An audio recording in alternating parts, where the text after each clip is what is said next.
ஊழல்லாம் வர்ற பணத்தில் எல்லாத்துலேயும் ரூபா நோட்டில் அதை வந்து தேவநாகரி ஸ்கிரிப்டை அடித்து இந்த தமிழில் எழுதி தான் பயன்படுத்துவாரா? எவ்வளோ ஃபுலிஷ் ஒரு சீஃப் மினிஸ்டர். காரணம் என்ன? இன்று செய்தியாளர்களை சந்தித்து பேசிய பாஜக மூத்த தலைவர் ஹெச் ராஜா முதல்வர் ஸ்டாலினை கடுமையாக விமர்சித்து பேசியுள்ளது பெரும் அதிர்ச்சியை ஏற்படுத்தியுள்ளது. திராவிட முன்னேற்ற கழகத்தின் தலைமையில் இந்த இடி ரைடின் மூலமா பைத்தியம் பிடிச்சிருக்கு தலைமைக்கு. நீங்க பாருங்க, நம்ம முதலமைச்சர் ரூபாயோட சிம்பல் அதை மாற்றுவாராம்.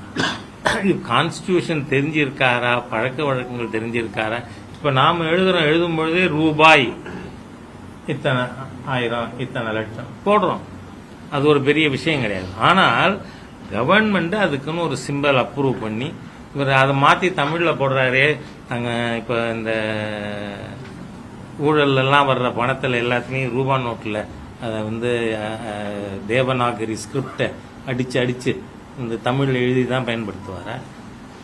எவ்வளோ ஃபுலிஷ் ஒரு சீஃப் மினிஸ்டர். காரணம் என்ன? He has gone berserk. அதே மாதிரியா மிகப்பெரிய டிஸ்பிகபிள் ஆக்ட் துரைமுருகனோடு. வட இந்திய மக்கள் இந்த மாதிரி, அந்த பெண்கள் இந்த மாதிரி, இப்படியெல்லாம் ஒருத்தர் பேசுவாரா என்ன? ஒருவனுக்கு ஒருத்தி என்பது தமிழன் பண்பாடுன்னு பேசுறீங்களே, அப்ப மனைவி, இணைவி, துணைவி இதெல்லாம் மக்கள் போட்டோவோட எடுத்து போட ஆரம்பிச்சிட்டாங்க.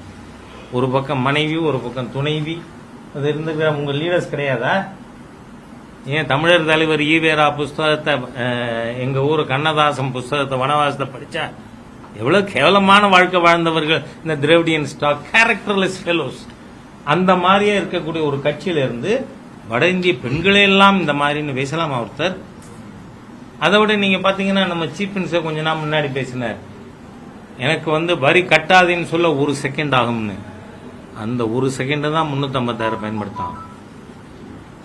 கான்ஸ்டியூஷன் தெரியாதா உங்களுக்கு? வரி கொடுக்காதேன்னு நீங்க சொல்லுங்க. சொல்ல எனக்கு டைம் ஆகாதுன்னு சொன்னார், கொடுக்காதேன்னு சொல்லுங்க.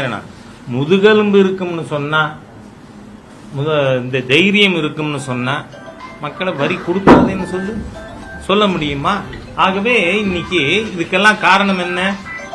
இந்த திராவிட முன்னேற்ற கழக அரசனுடைய ஊழல், அதனுடைய கோர முகம். இன்னைக்கு இந்த டாஸ்மாக் இதுங்கிறது it is only manifestation of the corruptions already remaining. நீங்க சென்னையில் பாத்தீங்கன்னா திரு அமர் பிரசாத் ரெட்டி சென்னையில இருந்து தான் வந்தார்.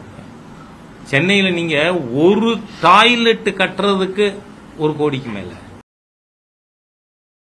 செய்திகளை உள்ளது உள்ளபடி தெரிந்து கொள்ள ரெஃப்ளெக்ட் நியூஸை சப்ஸ்கிரைப் பண்ணுங்க.